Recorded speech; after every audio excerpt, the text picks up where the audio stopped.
गुरुर्ब्रह्मा गुरुर्विष्णु गुरुर्देवो महेश्वरा गुरुः साक्षात् परब्रह्म तस्मै श्री गुरुवे नमः। त्वमेव माता च पिता त्वमेव बन्धुश्च सखा त्वमेव विद्या द्रविणं त्वमेव सर्वं मम देव। सर्वे भवन्तु सुखिनः सर्वे सन्तु निरामया सर्वे भद्राणि पश्यन्तु मा कश्चित् दुःखभाग् भवेत्।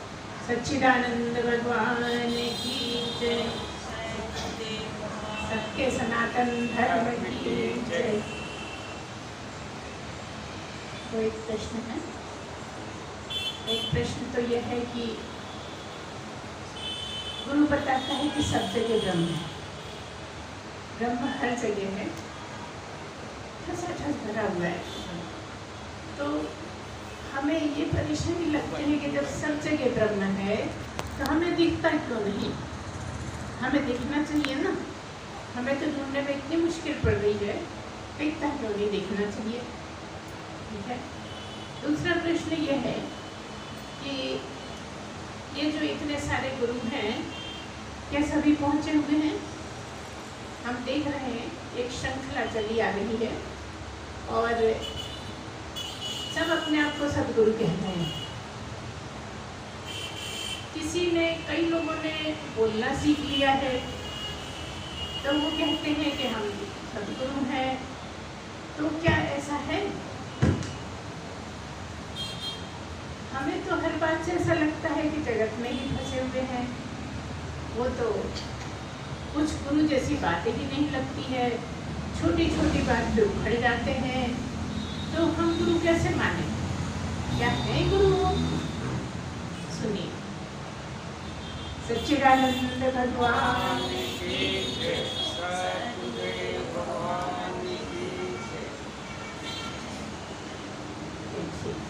यहाँ पर क्या कहते हैं? ब्रह्म सत्यम जगन मिथ्या, है ना? एक ब्रह्म ही सत्य है, बाकी सब झूठ ही समझो। ब्रह्म के अलावा कुछ सत्य नहीं। आपको सत्य लगता है, लेकिन सच में गुरु कहता है कि सत्य कुछ भी नहीं, और जो सत्य है वो दिखता नहीं। आप हमेशा ही देखिए, जगत में भी सत्य पर्दे के पीछे ही छुपा रहता है ना? लेकिन ये भी पक्का है कि कभी ना कभी उजागर होता है। ऐसा नहीं हो सकता कि सत्य को हमेशा कोई ढके ही है। ऐसा ही ब्रह्म है, पर्दे में छुपा हुआ है। ब्रह्म माया के पर्दे में छुपा हुआ है। बैठा तो सब में है, लेकिन जो माया रूपी शरीर है, इसने ढक रखा है उसको, और हर जगह हर चीज में है, लेकिन जो भी दिखता है उसमें छुपा हुआ है। जहाँ नहीं दिखता है वहाँ भी छुपा ही हुआ है। जहाँ कुछ और नहीं दिख रहा है वहाँ तो ब्रह्म ब्रह्म है ही। सब जगह ब्रह्म ही ब्रह्म है, लेकिन तब भी माया में छिपा हुआ है ना? तो जो है, जो दिखता है वो क्या है? जो हमें सत्य दिखता है, जो संसार में सब लग रहा है वही सत्य दिख रहा है, ब्रह्म तो दिखता ही नहीं है। हम सत्य कैसे मान लें? तो जो दिखता है वो व्यवहार में सत्य है, वो संसार की दृष्टि से सत्य है ना? ऐसा नहीं है कि ब्रह्म मिथ्या, ऐसा नहीं कहा। जगत सत्य नहीं कहा। क्या कहा? सत्य तो ब्रह्म ही है। इसको इसलिए भी जान सकते हो, मान सकते हो कि जब जगत नहीं बना था, जब कुछ तो होगा जिससे इतना सब कुछ बन गए। वो क्या होगा ऐसा जो जिससे बन गए? तो ब्रह्म ही है, क्योंकि ब्रह्म मरता नहीं, ब्रह्म पैदा नहीं होता, ब्रह्म आया नहीं, ब्रह्म जाएगा नहीं, है ना? तो कौन आया कौन जाएगा, इस पर आप ध्यान दीजिए, इसका चिंतन मनन करिए। क्या बन गया, क्या बिगड़ जाएगा? वो क्या है जिसको कोई कुछ बिगाड़ ही नहीं सकता? वो कौन है जिसको कोई बिगाड़ने की हिम्मत ही नहीं कर सकता, है ना?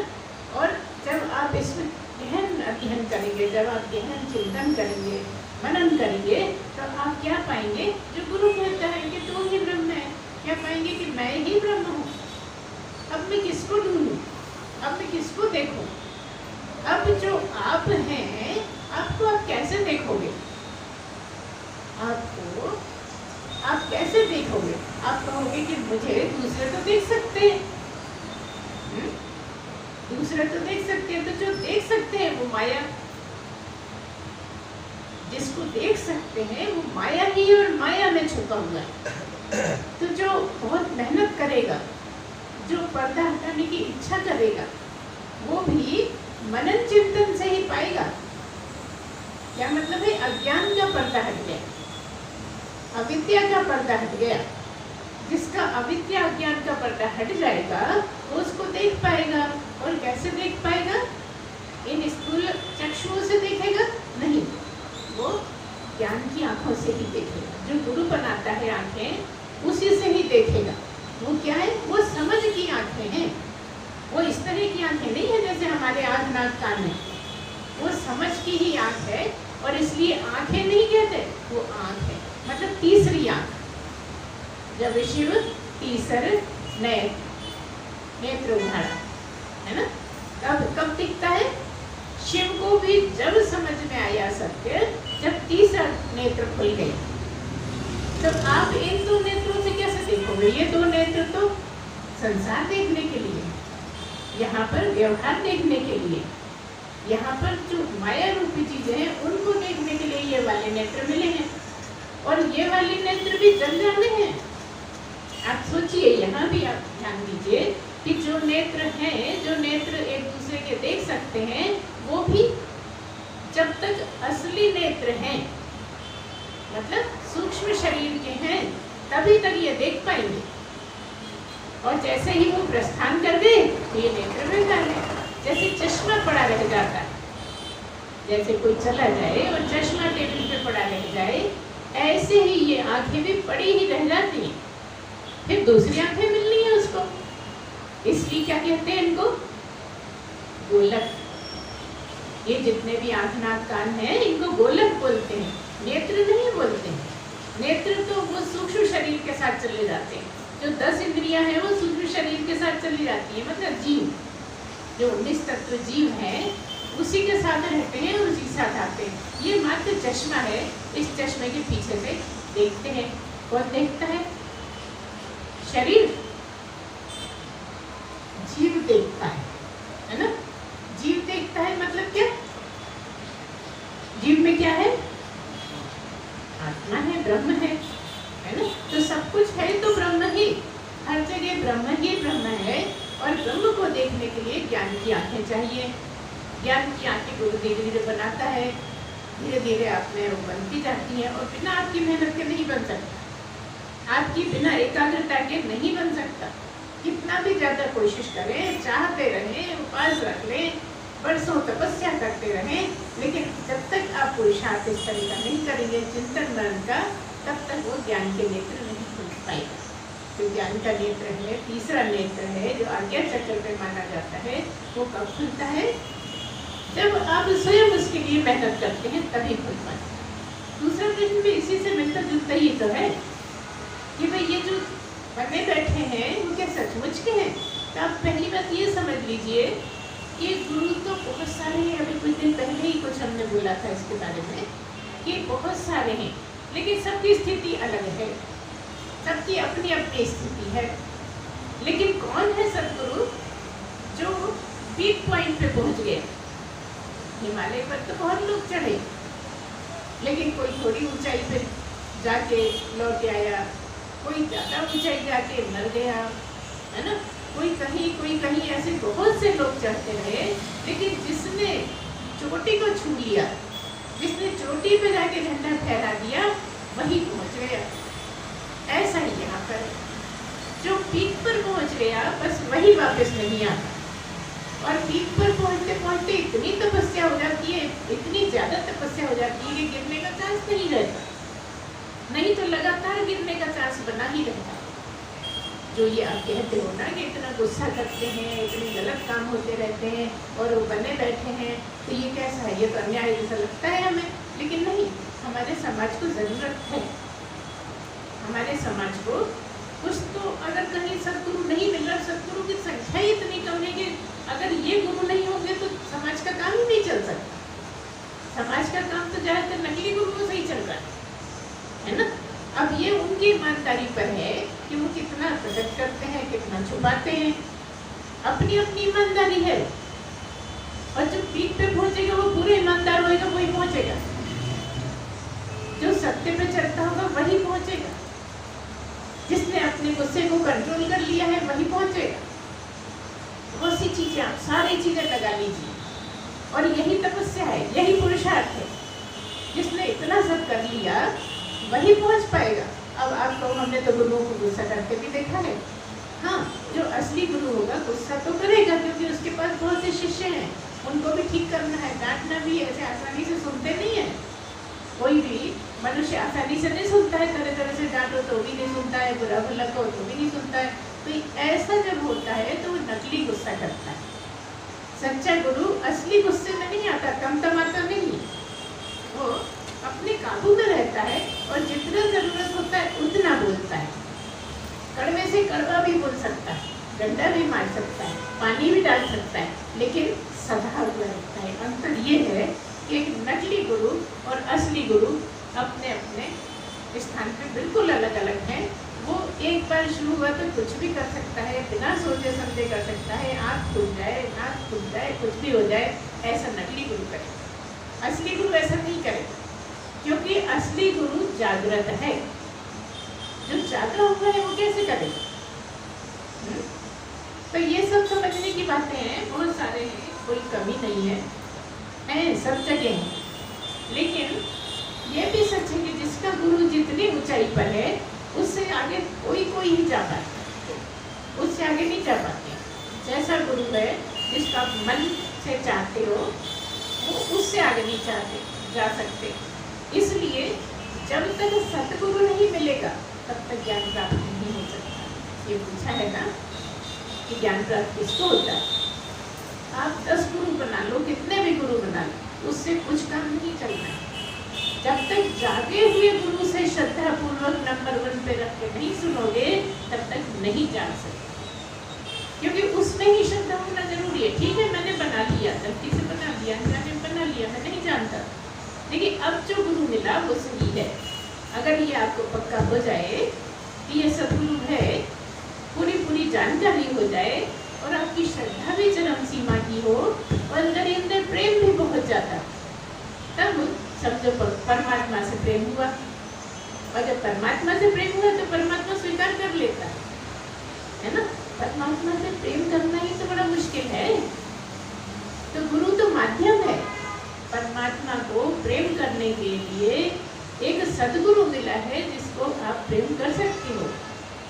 परमात्मा की कोई सूरत शक्ल समझ में नहीं आती है ना, वो ना वो आपके प्रश्नों का जवाब दे सकता है, ना आपको समझा सकता है, ना आपको इस तरह की शिक्षा दे सकता है कि नहीं इतना गुस्सा नहीं करना चाहिए, इसको थोड़ी प्रैक्टिस करो, कम करो, जल्दी से एकदम से बड़बड़ाओ नहीं, है ना। तरह तरह के लोग आपको देखते रहते हो समाज में, है ना। बरसों से सुन रहे हैं सत्संग, लेकिन अंतर कुछ आता नहीं। ये क्या है?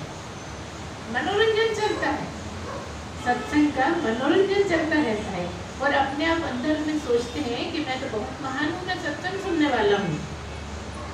दूसरों पे अकड़ जमाते हैं, कह रहे तुम क्या जानो, मुझे बहुत पता है, मैं सत्संग अटेंड करता हूँ। लेकिन अटेंड करने से कुछ नहीं होगा, आपको अपने ऊपर मेहनत करनी पड़ेगी, आपकी जो कमियां हैं उनको ठीक करना पड़ेगा, है ना। आपकी जो कमियां हैं उनको हटाना पड़ेगा, उसको सही जो उचित है। इतना तो सत्संग सुनने वाले सभी जानने लगते हैं, क्या उचित है, क्या अनुचित है, क्या करना चाहिए, क्या छोड़ना है, मुझ में क्या क्या गलतियां हैं जिनको त्यागना जरूरी है। कष्ट तो होगा, जो हमेशा से आदत है उसको छोड़ने में कष्ट तो होगा ही, लेकिन आपको कष्ट सहन करना पड़ेगा, और यही पुरुषार्थ, यही सहन शक्ति बढ़ाना। इसीलिए षट संपत्ति की बात करते हैं, हर थोड़े दिन में कोई ना कोई मांग कर देता है कि षट संपत्ति का बताइए। तो ये आपकी लगन है, इसलिए आप उसको पूछना चाहते हैं कि इसी के सहारे हम अपने आप को ठीक कर पाएंगे। है ना। उसमें क्या क्या है, बार बार सुने, बार बार समझें, उसको मनन चिंतन करें, उसको अपने जीवन में उतारें, संपत्ति कमाएं। ये सब आपकी इच्छा गहरी रहती है। तो जब इच्छा भी रहती है और प्रयत्न भी होते हैं, लगातार प्रयास भी रहता है, पुरुषार्थ भी होता है, तो आदमी ये नहीं हो सकता कि सफल ना हो ही जाता है। और ये सब चीज़ें साथ में जाती हैं। इसलिए हम क्या कहते हैं कि शरीर छोड़ने या शरीर पकड़ने की चिंता आप बिल्कुल मत करो, ये सब भगवान पे छोड़ दो, आप तो अपना काम करो, क्योंकि जितना आपने कर लिया है आपके साथ जाना है, निश्चित है। वो मेहनत बेकार नहीं जानी है, सब छूट जाएगा, लेकिन ये जो पुरुषार्थ आप कर रहे हो ये आपके साथ लगा ही रहे, वो आपका ही भाग बन गया एक तरह। उसको कोई छीन नहीं सकता, उसको कोई आपसे छुड़ा नहीं सकता, उसको आपको याद करने की भी जरूरत नहीं है ना। तो जो अच्छे गुण हैं, जैसे आप लेकर जाते हो, दूसरे घर में जाते हो तब भी वही चलते रहते हैं, बुरे गुण हैं वो भी लेकर जाते हो, ऐसे ही धार्मिक कमाई भी आप लेकर जाते हो। तो अच्छी बुरी जो भी कमाई है वो सब जीव के साथ जाती है ना। जीव क्या है, वो 19 तत्व और ब्रह्म, आत्मा और 19 तत्व को मिलाकर जीव है। जब वो एक शरीर छोड़ता है दूसरे शरीर में जाता है तो वो सारी चीजें लेकर जाता है, क्योंकि ना तो जीव दिखता है ना उसके साथ की चीजें दिखती है ना। क्या मतलब, ना तो वो ब्रह्म है और ना वो माया है।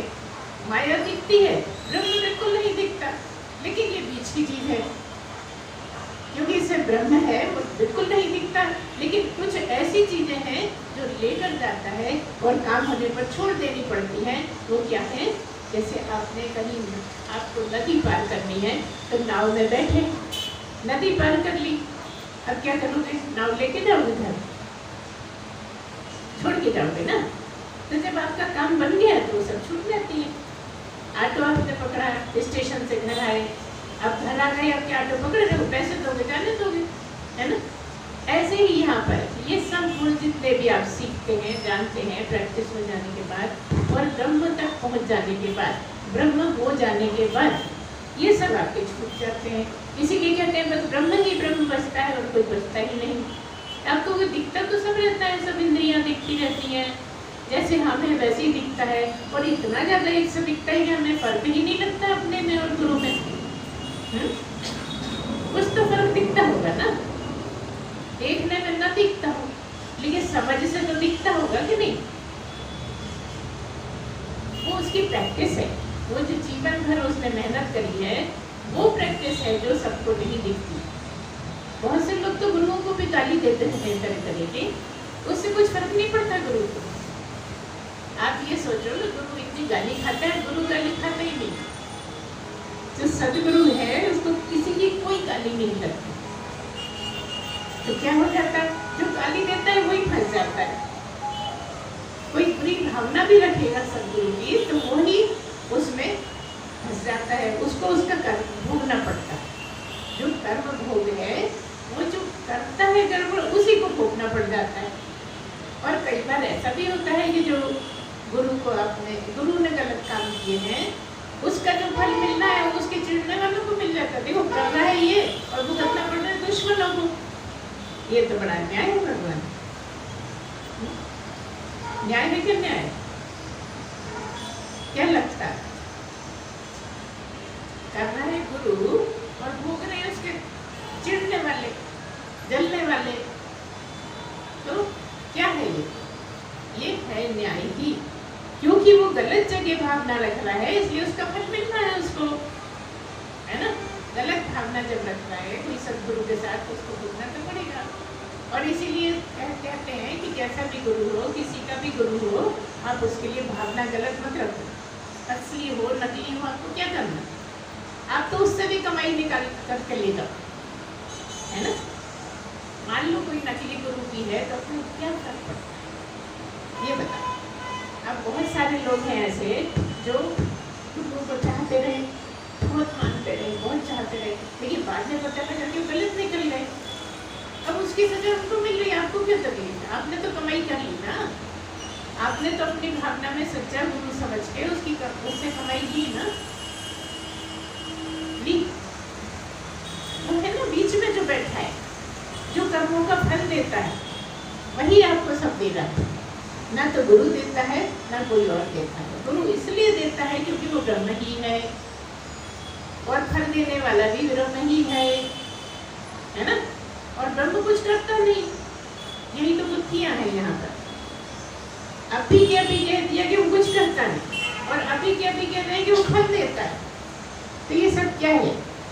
ये ऐसा है कि आपके आप ही भगवान है, सारी पिटारी आपके ही पास है, और आपको ही पता है कि मैंने क्या किया।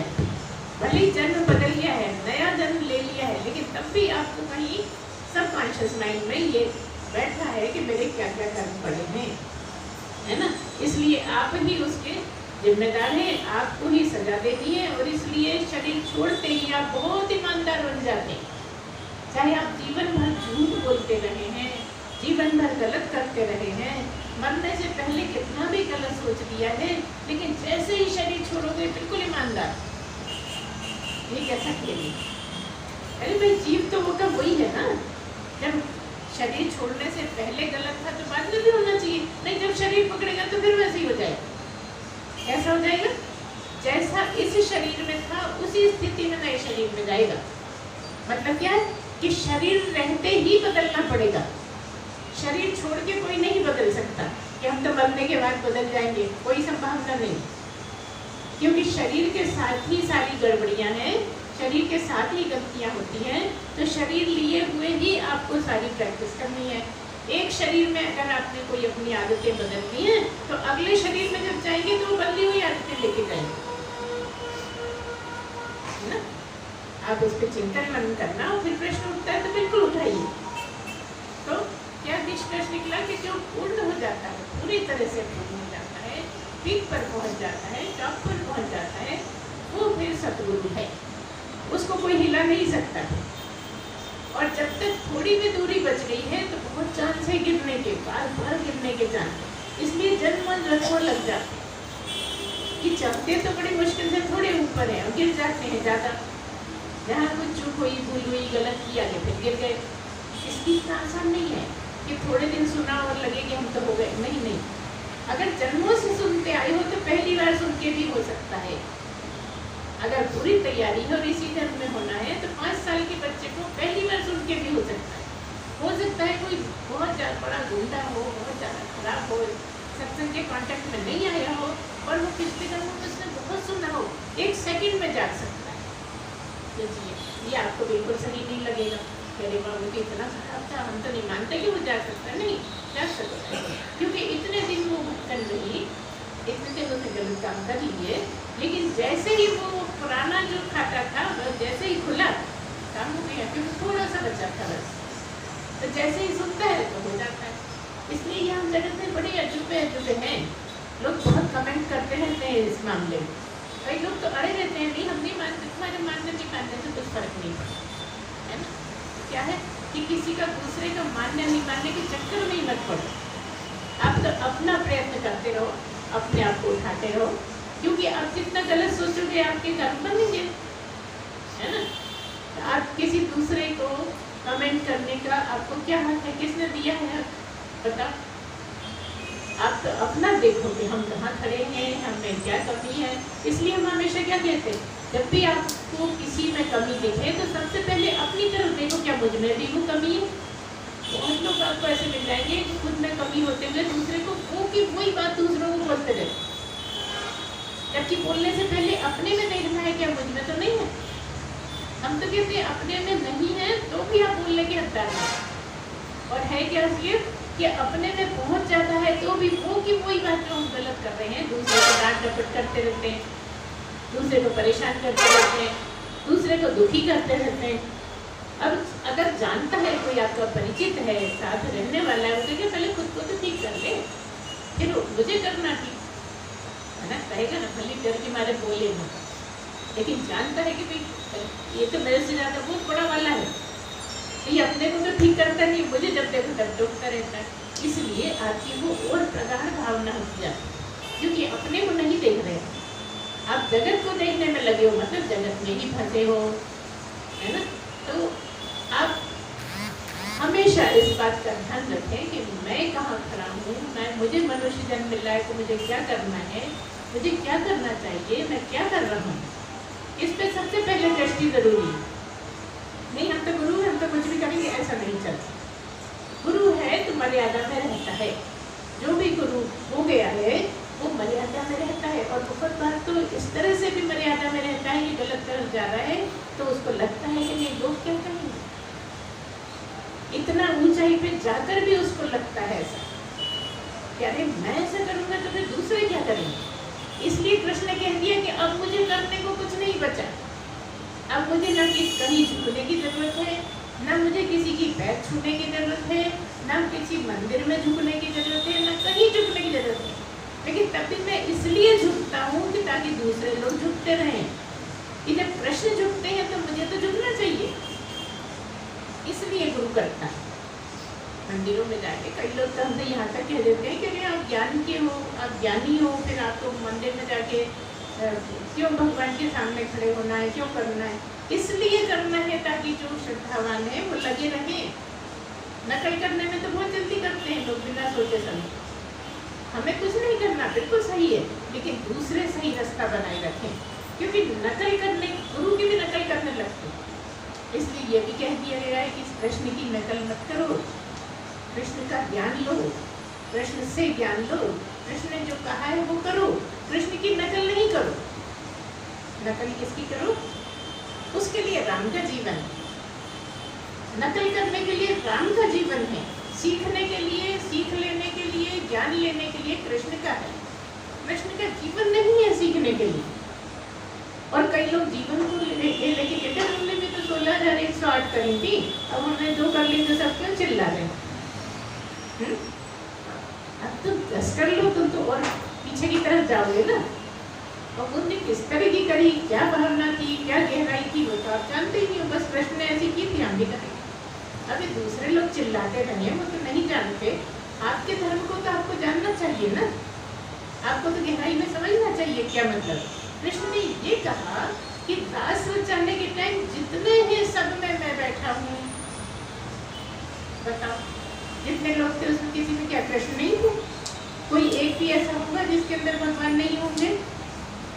उन्होंने तो केवल ये बताया कि मैं सबके साथ हूँ, सबके अंदर विद्यमान है ना। कोई देख पाता है, कोई नहीं देख पाता। और बहुत से ऐसे हैं जो देख लेते हैं, परमात्मा को भी देख लेते हैं। ज्ञानी तक भी ऐसे हैं जिन्होंने भगवान के दर्शन भी किए हैं। जबकि ज्ञानी की दृष्टि से देखो तो नहीं, ये गलत है ना। ज्ञानी को भगवान की क्या जरूरत है ना।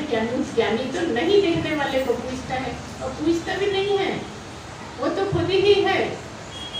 अब खुद को खुद क्या पूछेगा?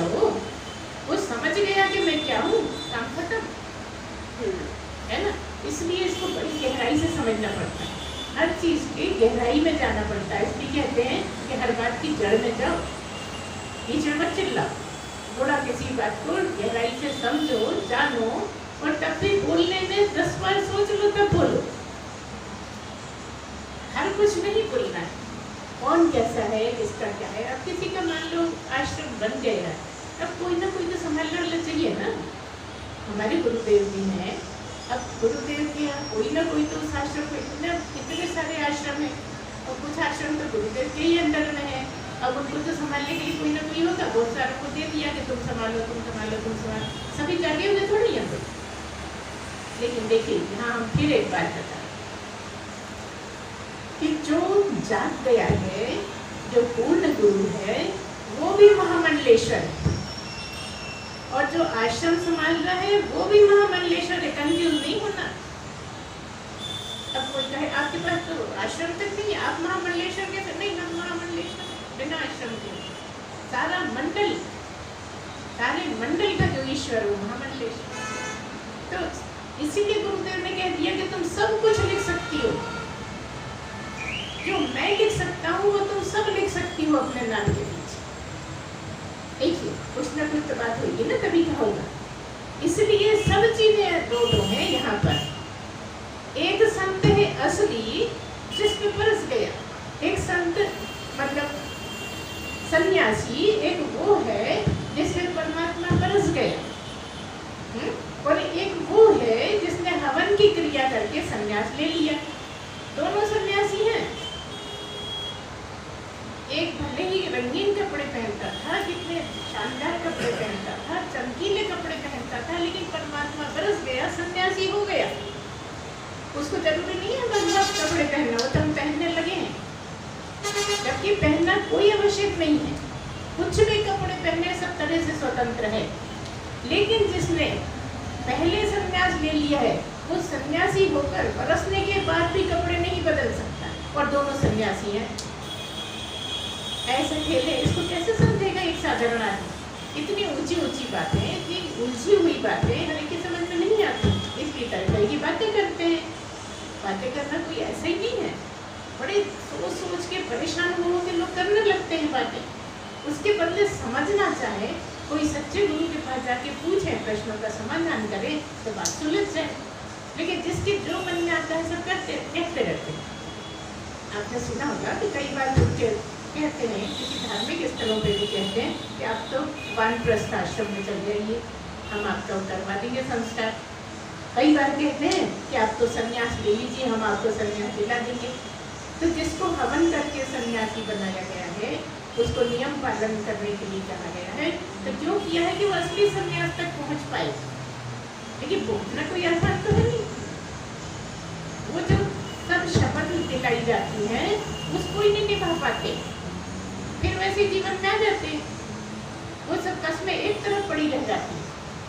जिसके लिए सब खान पान बदला था, रहन सहन बदला था, चोटी काटी थी, जनेऊ उतारा था, इतना सब करा था काहे के लिए? सन्यासी बनने के लिए, कि असली सन्यास तक पहुंच अपनी अपनी जगह। लेकिन जो प्रयत्न पूर्वक सन्यास लेकर प्रयत्न पूर्वक लगा रहता है, उसको कभी न कभी तो भगवान बरस जाता है, परमात्मा आ ही जाता है। आ जाने का मतलब समझ लेता है, वो तो पहले से ही वही है, ब्रह्म ही है, ब्रह्म के अलावा और कुछ नहीं है। वो ये जान जाता है कि मैं ही ब्रह्म हूँ, मुझे कहीं ढूंढने जाने की जरूरत नहीं है, मुझे कहीं खोजने की जरूरत नहीं है, किसी मंदिर में, किसी पहाड़ पे नहीं हूँ, मैं तो यही इसी शरीर में ही रहता हूँ। इसलिए ढूंढने के लिए हमेशा शरीर के अंदर ही माना है।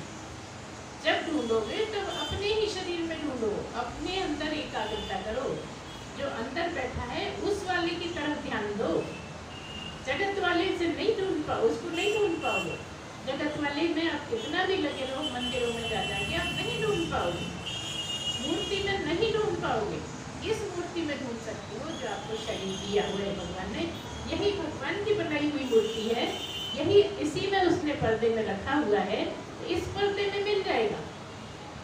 और जो इंसान की बनाई हुई मूर्ति है उसमें भक्ति से तो मिल सकता है ना, लेकिन उसके लिए दर्शन दूसरे भगवान के होते हैं। मूर्ति तो रोज ही देखता था, मूर्ति तो सारी जिंदगी से देख रहा है, लेकिन जब दर्शन मिलते हैं तब किसके मिलते हैं? भगवान के मिलते हैं ना। जो उसका आराध्य है, कृष्ण हो, राम हो, शिव हो, गणेश हो, उसके दर्शन होते हैं और तब कहते हैं कि हाँ अब ये पहुंच गए। लेकिन तब भी जो ज्ञान की पराकाष्ठा है, 7वें अध्याय को आप पढ़ेंगे तो आप ज़्यादा समझ पाएंगे इसको, कि जो ज्ञान की का पीक पॉइंट है, उससे आगे फिर कोई रास्ता नहीं।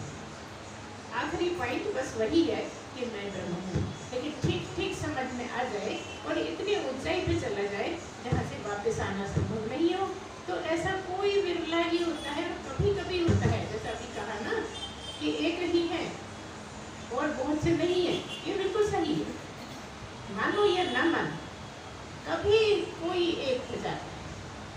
और वो भी कहाँ पर है, कितनी ऊंचाई पर है, ये कहना आसान है। साथ वाले ही अड़चन चिल्लाते रहते हैं, साथ वाले ही गालियाँ देते रहते हैं, साथ वाले ही अहंकारी कहते रहते हैं। जिसने पूरा अहंकार मिटा दिया उसको भी कह देते हैं कि बड़ा अहंकारी है, तो कह दे ना, वो तो 100% वाला है, उसका अहंकारी कह देते क्या बोलेंगे बता। अगर कोई हमें भी कह दे कि अहंकारी है, कहाँ हम तो कुछ भी हम अहंकारी है, कहेंगे ब्रह्म हूँ, मैं ब्रह्म हूँ, इसको हम बदल देंगे।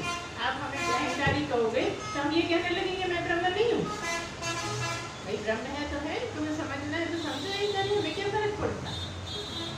इस चीज़ को समझने के बाद फिर ये समझ शंकाएं नहीं रहती। इसलिए कोई पूर्ण गुरु को कोई ज्ञान मार्ग के जो पीक पॉइंट पे गया है, ऐसे जागे हुए सतगुरु को, सतगुरु होता ही वो है जो जागा हुआ है, जो पूरी तरह से गुरु बन गया है, वही सतगुरु है। तो हजारों हजार, लेकिन आप नहीं समझ सकते, इसलिए लड़ना बेकार। ठीक है, मेरा भी होगा, मेरा भी है, तेरा भी, क्या फर्क पड़ता है आपको, बताओ। उसी में समाधान कर लीजिए, वही अच्छा है, कोई मतलब तो है नहीं। जब आप इस मार्ग में चल रहे हैं तो फालतू की बकवास, फालतू की बहसबाजी, उसमें क्या रखा है। लेकिन तुम तो जानते हो ना कि तुम्हारा गुरु कहाँ है, बस ठीक है। अब नहीं जानते हो तो कोई बात नहीं, मत जानो। आप तो परमात्मा को याद करो, ब्रह्म को याद करो, ब्रह्म आप ही हो, आप स्वयं को याद करो।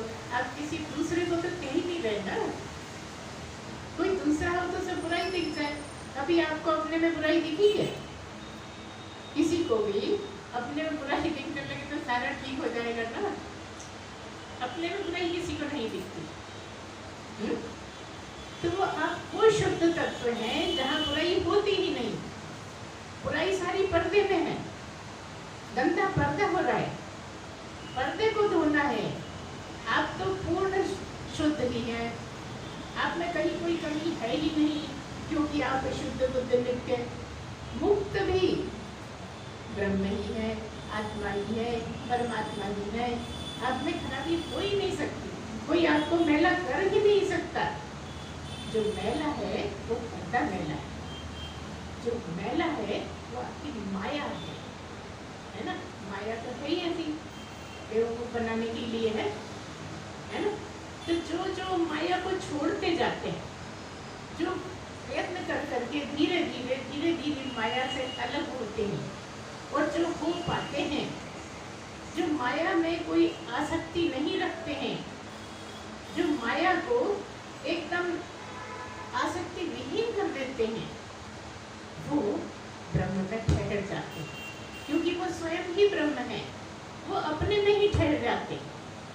पहले भटक रहे थे, जैसे एक सर्कल है, वृत्त है, उसके बीच में उसका केंद्र है ना। तो केंद्र जो है वो ब्रह्म है, और घूमते रहते हैं कि उसकी सर्कल में। जो सर्कल है वो जगत है, जो बीच में केंद्र है, जहाँ पर आप प्रकार से देखा होगा बच्चे बनाते हैं गोला, तो जहाँ उसने सिखाया है गोला बनाने के लिए वो ब्रह्म है। तो उस जगह पे तो ध्यान जाता नहीं, उसके सर्कल पर ध्यान जाता है। इसीलिए आप जगत में उलझे रहते हैं, जगत को ही सच मानते हैं, और असली जो है सच उससे वाकिफ नहीं होते, क्योंकि उधर आपका ध्यान ही नहीं जाता। ध्यान लगाना है केंद्र पर, ध्यान लगाना है अपने पर, ध्यान लगाना है उस शुद्ध बुद्ध तत्व पर, सत्य पर। परमात्मा का ही दूसरा नाम सत्य है। अगर आपने सत्य पे चलना सीख लिया तो समझो परमात्मा से मिलन होगा ही। जिसको भी परमात्मा को पाना है, भगवान को पाना चाहते हैं, कुछ नहीं करना, केवल सत्य पे चल जाओ। आसान नहीं है, दुधारी तलवार है सत्य पे चलना, है ना। बड़ी कांटों भरी राह है, पग पग पे कांटे चुभते, एक नहीं कई कई एक साथ चुभ जाते। तो इससे कैसे चल पाओ? जो चल पाए, जो इतना बहादुर हो, है ना, कि इतने कष्ट झेल ले कि बिल्कुल तलुआ भरा कांटों से, और तब भी चल पा रहे। आपने देखा होगा आजकल वो एक्यूप्रेशर वाले जगह जगह पत्थर लगे रहते हैं, हमारे यहाँ भी उधर लगे जहाँ हम रहते है ना। तो तरह तरह के होते हैं, एक थोड़े बहुत कम चुभने वाले, एक थोड़े ज़्यादा चुभने वाले, एक बहुत ज़्यादा चुभने वाले। तो कोई कोई तो कम वाले पे भी नहीं चल पाते, कहते भाई हम तो इधर ही ठीक है ना। कोई कोई बीच वाले तक चल लेते हैं, और कोई तो वो नोकीले वाले रहते हैं, उस पर चल लेते हैं आराम से, लेते हैं ना। तो जिसमें ज़्यादा सहन शक्ति होगी वो चल लेगा, नोकीले वाले पे भी चल लेगा। तो प्रैक्टिस करो कि नुकीले वाले पे भी चल लो और ऊफ नहीं करो, आग नहीं निकले। ये सहन शक्ति की परीक्षा है। अपनी सहन शक्ति की परीक्षा तुम्हें ही लेनी होगी, दूसरा नहीं लेगा। तो आप नाक तोल करते रहिए, आप कहाँ खड़े हो, कैसे हो, कितना कर पाते हो, कितना अभी आगे जाना बाकी है, खुद ही समझ में आने लगता है बार बार। तो गुरु से पूछें कि अब हम कहाँ खड़े हैं, अभी कितना और रास्ता बचा है, कहाँ तक जाना है, कितना समय लगेगा, ये सब आप पर ही निर्भर है। सब कुछ आप पर ही निर्भर है। आप ही नापतोल करिए कि आप कितना सुधार कर लिया, कितना बचा है, कहाँ गलती होती है। क्योंकि छोटे बच्चे तो है नहीं कि समझते नहीं है हमें कहाँ गलती करी है कि नहीं। जब आप समझने लगेंगे और उसे प्रयत्न पूर्वक बढ़ने लगेंगे तो एक दिन अवश्य ऐसा आना है जहाँ आप पहुँच जाएंगे, जहाँ आप पहुँचना चाहते हो, जो आप पाना चाहते हो, जो आप होना चाहते हो, वो आप पहले से ही हो। कोई होना होना थोड़ी है, कोई करना कराना थोड़ी, यहाँ करना है ही नहीं, ये तो अकृत है। परमात्मा तो अकृत है, जहाँ कुछ करने का ही नहीं। करना कहाँ है? कर्म माया में, सारा करना कराना माया में है, परमात्मा में कुछ करने का नहीं है। क्योंकि माया कर करके तुमने माया बनाई है, कर करके माया को छुड़ाना होगा। और जिस दिन का काम पूरा हो जाएगा उस दिन आप ही बचोगे ब्रह्म, शुद्ध बुद्धि नित्य मुक्त, जो आप पहले से ही हो। तो बस चलते रहिए, करते रहिए, और जब आप हो जाओगे तब फिर ये पहचान है कि आपको चिढ़ नहीं लगेगी। तो देख लो कौन कौन चिढ़ता है, कितना चिढ़ता है। इसलिए उपनिषद में ये भी आता है कि भाई जब जिसने परमात्मा तक की यात्रा कर ली, जो ब्रह्म ही हो गया, जिसको सब में ब्रह्म ही दिखने लगा, जो अपनी आत्मा में सबको देखने लगा, वो न किसी से चिढ़ता है न चिढ़ाता है, उसको कुछ बुरा नहीं लगता। वो ऐसी जगह पहुंच जाता है जहाँ कुछ भी कहते रहोगे उसको फर्क नहीं पड़ता। हो सकता है ऊपर से तुम्हें बोल दे, क्योंकि गलत बात का तो ठीक करना जरूरी, लेकिन अंदर से बिल्कुल तटस्थ है। अंदर से ऐसा जैसे समुद्र का गहरे में पानी, ऊपर लहरें दिखती है ना, अंदर थोड़ी लहरें होती। किसी भी समुद्र में सतह पर होती है लहरें और बड़ी ऊंची ऊंची होती है, लेकिन गहराई में बिल्कुल स्थिर पानी। ऐसा ही उसका मन होता है, क्योंकि मन तो खत्म ही हो गया है ना, अमन ही हो गया। खत्म मतलब कुछ नहीं हुआ, बस अमन ही हो गया, मतलब मन का गुलाम नहीं रहा, इसलिए कह दिया मन खत्म। अभी जब हम बोल रहे हैं तो क्या बिना मन के बोल रहे हैं, बिना बुद्धि के बोल रहे हैं, क्या बुद्धि से बोल रहे हैं? ना तो बुद्धि से बोल रहे हैं, आप ये सही कह सकते हो, ना हम बिना बुद्धि के बोल रहे हैं, ये भी सही, ये भी नहीं कह सकते। क्योंकि बिना बुद्धि के जगत में कुछ काम नहीं हो सकता, और ये वाला काम बिना बुद्धि के ही होता है। तो बोलने वाला कोई और, लेकिन जगत में बैठे हैं तो कुछ तो है सीमाएं, ये बुद्धि देख रही है ना। अगर कुछ बोल रहे हैं तो बुद्धि को तो पता लग रहा है ना कि गलत बोल दिया, तो फिर से बोल देते। तो ये ऐसी जगह है जिसको पूरी तरह बखान नहीं किया जा सकता, लेकिन आप हम जब बोलते हैं तो आप समझते भी हो, हम भी जानते हैं। इसलिए आप चाहते कि ये बोलने को बहुत ज़्यादा है, अथाह समुद्र है, इसका कोई अंत नहीं है। जब आप जैसे जैसे प्रश्न रखते हो वैसे वैसे हम बतलाते बोलते रहते हैं। और प्रसन्न रहिए, हर हालत में प्रसन्न रहिए। कोई गालियाँ देता है तो भी प्रसन्न रहिए, कोई आपके साथ बुरा कर देता है तो भी प्रसन्न रहिए, धन आ जाता है तो भी प्रसन्न रहिए, धन चला जाता है तो भी प्रसन्न रहिए। इतना अगर कर पाए तो जीत तुम्हारे हाथ में होगी। बोलिए सच्चिदानंद भगवान की जय।